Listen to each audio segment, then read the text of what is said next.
ایک عورت حضرت حسن بصری رحمۃ اللہ علیہ کے پاس آئی اور کہنے لگی، میری جوان بیٹی تھی جو فوت ہو گئی ہے، میں چاہتی ہوں کہ اسے خواب میں دیکھوں۔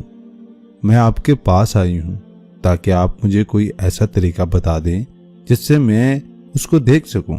آپ نے طریقہ بتا دیا۔ اس عورت نے دیکھا کہ اس کی لڑکی تارکول کا لباس پہنے ہوئی ہے اور اس کی گردن میں توق اور پاؤں میں بیڑیاں پڑی ہوئی ہیں۔ اس عورت نے آ کر حضرت حسن بصری رحمۃ اللہ علیہ کو یہ بات بتائی۔ یہ سن کر آپ غمگین ہوئے۔ پھر چند عرصہ بعد حسن بصری رحمۃ اللہ نے اس لڑکی کو خواب میں دیکھا کہ وہ جنت میں ہے اور سر پر تاج پہنے ہوئی ہے۔ اس لڑکی نے کہا، اے حسن، آپ مجھے نہیں پہچانتے؟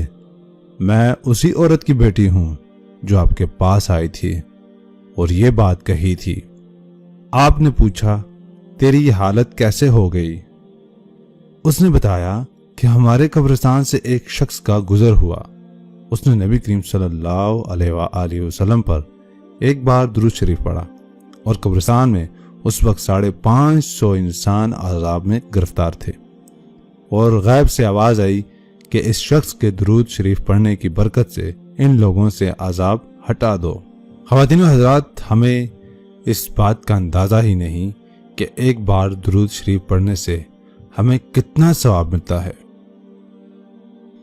اچھی بات کو پھیلانا صدقہ جاریہ ہے، لہٰذا آپ سب سے گزارش ہے کہ اس ویڈیو کو اپنے دوستوں کے ساتھ ضرور شیئر کریں اور ہمارے ایج اسلامک میڈیا پیج کو بھی لائک کریں۔ والسلام۔